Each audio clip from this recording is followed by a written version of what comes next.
വേറെയും ഒരുപാട് വിഷയങ്ങൾ അവൻ്റെ രൂപവുമായി ബന്ധപ്പെട്ട് പ്രവാചകൻ പറഞ്ഞിട്ടുണ്ട്. ഓരോന്നും നമുക്ക് പരിശോധിക്കാം. ഇത് മനസ്സിലാക്കി വെക്കൽ ദജ്ജാലിൻ്റെ ഫിത്നയിൽ നിന്ന് രക്ഷപ്പെടാൻ നമ്മെ സഹായിക്കും എന്ന് ഒരിക്കൽ കൂടി ഓർമ്മപ്പെടുത്തട്ടെ. ഇമാം ബുഖാരി റഹിമഹുല്ലാ അദ്ദേഹത്തിൻ്റെ സ്വഹീഹിൽ ഉദ്ധരിക്കുന്ന ഹദീസിൽ നമുക്ക് കാണാം, നബി സല്ലല്ലാഹു അലൈഹി വസല്ലമ ദജ്ജാലിനെ കുറിച്ച് പറഞ്ഞു, ഫഇദാ റജുലുൻ ജസീമുൻ, അവൻ ഒരു റജുലാണ്, ഒരു പുരുഷനാണ്. എങ്ങനെയുള്ള ജസീം? വലിയ ശരീരമായിരിക്കും അവനുണ്ടാവുക എന്നാണ്. ജസീം എന്ന് പറഞ്ഞാൽ തടിച്ചു തൂങ്ങിയ വലിയ ശരീരം. ജിസ്മ് എന്ന് പറഞ്ഞാൽ ശരീരം, ജസീം എന്ന് പറഞ്ഞാൽ വലിയ ശരീരമുള്ളവനായിരിക്കും അവൻ. അഹ്മറു, അവൻ്റെ നിറം ചുവന്നതായിരിക്കും. അഹ്മർ, അവൻ്റെ നിറം ചുവന്നതായിരിക്കും. ജഅദുർ റഅസ്, ചുരുണ്ട മുടിയായിരിക്കും തലയിൽ ചുരുണ്ട മുടിയായിരിക്കും. അഅ്വറുൽ ഐൻ, അതേപോലെ തന്നെ ഒരു കണ്ണിന് കാഴ്ചശക്തിയും ഉണ്ടാവുകയില്ല. അപ്പോൾ വലിയ ശരീരമുള്ള, ചുവന്ന നിറമുള്ള, ചുരുണ്ട മുടിയുള്ളവനായിരിക്കും. അങ്ങനെയാണ് ദജ്ജാലിനെ കുറിച്ച് പ്രവാചകൻ സല്ലല്ലാഹു അലൈഹി വസല്ലമ പഠിപ്പിച്ചിട്ടുള്ളത്. ഇമാം മുസ്ലിം റഹിമഹുല്ലാ അദ്ദേഹത്തിൻ്റെ സ്വഹീഹുൽ ഉദ്ധരിക്കുന്നു, ഇന്നഹു ഷാബുൻ, അവനൊരു യുവാവായിരിക്കും. ചെറിയ കുട്ടിയായിരിക്കില്ല, വൃദ്ധനുമായിരിക്കില്ല. പിന്നെയോ ഷാബുൻ, യുവത്വമുള്ളവനായിരിക്കും, യുവാവായിരിക്കും. ഖത്തത്തുൻ, ഖത്തത്തു എന്ന് പറഞ്ഞാൽ വർദ്ധിച്ച രൂപത്തിലുള്ള ചുരുണ്ട മുടി തലയിൽ. കാരണം അങ്ങനെ പറയാനുള്ള കാരണം അത് വൃത്തികേടായി അനുഭവപ്പെടുമെന്നാണ്. ചില ചുരുണ്ട മുടികളുണ്ട്, അത് കാണാൻ നല്ല ഭംഗിയാണ്.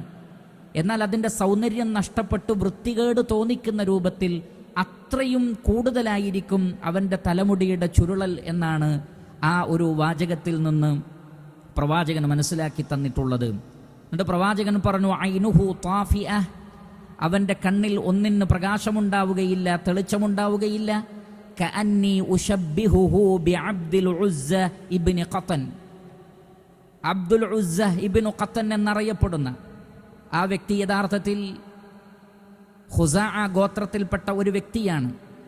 ആ വ്യക്തിയോടാണ് എനിക്ക് ദജ്ജാലിനെ സാമ്യപ്പെടുത്താൻ പറ്റുന്നത്. അബ്ദുൽ ഉസ്സ ഇബ്നു ഖത്തൻ ഇബ്നു ഉമർ അൽ ഖുസാഇ എന്നറിയപ്പെടുന്ന ഖുസാഅ ഗോത്രത്തിലുള്ള ഒരു വ്യക്തി, ജാഹിലിയ കാലഘട്ടത്തിൽ തന്നെ നശിച്ചുപോയ വ്യക്തിയാണ്. ആ വ്യക്തിയെ പോലെയാണ് എനിക്ക് ദജ്ജാലിനെ ഉപമപ്പെടുത്താനുള്ളത് എന്ന് പ്രവാചകൻ സല്ലല്ലാഹു അലൈഹി വസല്ലം പറയുകയുണ്ടായി. അപ്പോൾ ഈ ദജ്ജാൽ എന്ന് പറയുന്നത് യുവാവായിരിക്കും, നല്ല ശക്തമായ ചുരുണ്ട മുടിയായിരിക്കും, ചുവന്ന നിറമായിരിക്കും, വളരെ വലിയ ഒരു ശരീരവുമായിരിക്കും അവന് ഉണ്ടാവുക എന്ന് നാം മനസ്സിലാക്കുക. അതേപോലെ തന്നെ ഇമാം അബൂദാവൂദ് റഹിമഹുല്ല അദ്ദേഹത്തിൻ്റെ സുനനിൽ ഉദ്ധരിക്കുന്ന ഹദീസിൽ കാണാം, അള്ളാഹുവിൻ്റെ പ്രവാചകൻ പറഞ്ഞു, ഇന്ന മസീഹദ് ദജ്ജാൽ, തീർച്ചയായും മസീഹുദ് ദജ്ജാൽ റജുലുൻ ഖസീറുൻ, നീളം കുറഞ്ഞ ഒരു വ്യക്തിയായിരിക്കും. അപ്പോൾ വലിയ ഹൈറ്റുള്ള ആളല്ല, നീളം കുറവ്, എന്നാൽ ഭയങ്കരമായ തടി ശരീരം. മാത്രമല്ല അഫ്ഹജു, അവൻ അഫ്ഹജാണ്. അഫ്ഹജ് എന്ന് പറഞ്ഞാൽ ഒരു പ്രത്യേകതരം നടത്തമാണ്. അഥവാ രണ്ട് കാലുകളുടെ വിരലുകൾ അടുത്ത് വെക്കുക, കാലിൻ്റെ മടമ്പിൻ്റെ ഭാഗം അത് അകത്തിയും വെക്കുക. അപ്പോൾ ഉള്ള ഒരു രൂപമുണ്ട്, ഒരു ത്രികോണ രൂപം. കാലിൻ്റെ രണ്ട് കാലുകളുടെ വിരലുകൾ അതിങ്ങനെ മുൻഭാഗത്തും, അതേപോലെ തന്നെ മടമ്പിൻ്റെ ഭാഗം ഒരൽപ്പം അകത്തിയും, വിരലുകളുടെ ഭാഗം അടുപ്പിച്ചും മടമ്പിൻ്റെ ഭാഗം അകത്തിയുമുള്ള ഒരു പ്രത്യേക നടത്തമായിരിക്കും ദജ്ജാലിനുണ്ടാവുക. അവൻ അഫ്ഹജാണ് എന്ന് പറഞ്ഞാൽ അതാണ് ഉദ്ദേശിക്കുന്നത് എന്നതാണ് പണ്ഡിതന്മാർ നമുക്ക് വിശദീകരിച്ചു തന്നിട്ടുള്ളത്. അപ്പോൾ ചട്ടക്കാലുള്ള രണ്ട് കാലിനും ഏതെങ്കിലും നിലക്കുള്ള ഒരു പ്രയാസമുള്ള ആളുടെ നടത്തം പോലെയായിരിക്കും അവൻ്റെ നടത്തം. അതേപോലെ തന്നെ അവൻ നീളം കുറഞ്ഞവനായിരിക്കും, തടിച്ചു തൂങ്ങിയ ശരീരമായിരിക്കും. അതേപോലെ തന്നെ ജഅദുൻ, അവൻ ജഅദാണ്, ചുരുണ്ട മുടിയാണ് അവനുള്ളത്. അഅ്വറു മത്മൂസുൽ ഐൻ, കണ്ണിന് നേരത്തെ പറഞ്ഞതുപോലെയുള്ള ഐബുണ്ട്. ലൈസ ബിനാത്തിഅത്തിൻ വലാ ഹജറ, അവൻ്റെ ആ പ്രയാസമുള്ള അതല്ലെങ്കിൽ പ്രകാശം നഷ്ടപ്പെട്ട കാഴ്ചയില്ലാത്ത കണ്ണ് അത് വല്ലാതെ പുറത്തേക്ക് തള്ളി നിൽക്കുന്നതുമല്ല, ഉള്ളിലേക്ക് കുഴിഞ്ഞതുമല്ല. അതല്ലാത്ത നിലക്കുള്ള ഒരു നൃത്തമായിരിക്കും ആ കണ്ണിനുണ്ടാവുക എന്ന് പ്രവാചകൻ സല്ലല്ലാഹു അലൈഹി വസല്ലമ മസീഹുദ് ദജ്ജാലിനെ സംബന്ധിച്ച് പഠിപ്പിച്ചു തന്നു. അപ്പോൾ അവൻ നീളം കുറഞ്ഞവനാണ്, ഒരു പ്രത്യേകതരം നടത്തമാണ് അവനുണ്ടാവുക എന്ന് ഈ ഹദീസിൽ നിന്ന് മനസ്സിലാക്കാം.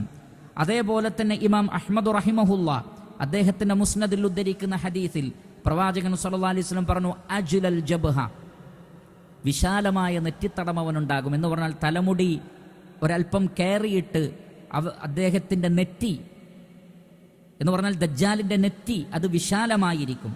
അരീദുൻ നഹർ, എന്നാൽ അതേ സന്ദർഭത്തിൽ നല്ല വീതിയുള്ള നെഞ്ചായിരിക്കും. ഫീഹി ദഫഉൻ, അതോടൊപ്പം തന്നെ അവനിൽ ഒരു കുനിയലുണ്ടാകുമെന്നാണ്. ഒരല്പം തല കുനിഞ്ഞാണ് നടക്കുക. നാം ചില മൃഗങ്ങളെയൊക്കെ കാണുന്നത് പോലെ, ഗൊറില്ലയെ പോലെയുള്ള ചില ജീവികൾ, അവയുടെ ഒരു കുനിഞ്ഞ നടത്തമുണ്ട്. അതേപോലെയുള്ള ഒരു കുനിയൽ അയാൾക്കുണ്ടാകും, ഒരു വളവുണ്ടാകും.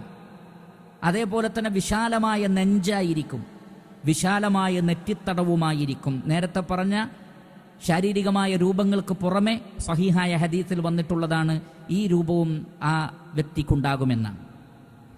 അതേപോലെ തന്നെ ഇമാം മുസ്ലിം റഹിമഹുല്ല അദ്ദേഹത്തിൻ്റെ സഹീഹുൽ ഉദ്ധരിക്കുന്നു, അൻ ഹുദൈഫ റളിയല്ലാഹു തആല അൻഹു ഖാൽ ഖാല റസൂലുള്ളാഹി സ്വല്ലല്ലാഹു അലൈഹി വസല്ലം, അല്ലാഹുവിൻ്റെ റസൂൽ പറഞ്ഞു, ദജ്ജാൽ ജുഫാലു ശഅർ, ധാരാളം രോമമുള്ള ഒരു വ്യക്തിയായിരിക്കുന്നതാണ്.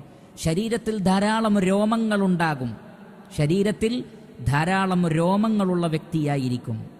അതേപോലെ തന്നെ ഇമാം മുസ്ലിം സഹീഹിൽ ഉദ്ധരിക്കുന്നു, അൻ നബി സഈദുൽ ഖുദ്രി റളിയല്ലാഹു തആല അൻ ഇന്നഹു ലാ യൂലദു ലഹു, അവന് മക്കളുണ്ടാവുകയില്ല, മക്കളെ ഉണ്ടാക്കുവാൻ കഴിയുകയില്ല, അവന് സന്താനമുണ്ടാവുകയില്ല എന്ന് ദജ്ജാലിനെ സംബന്ധിച്ചു.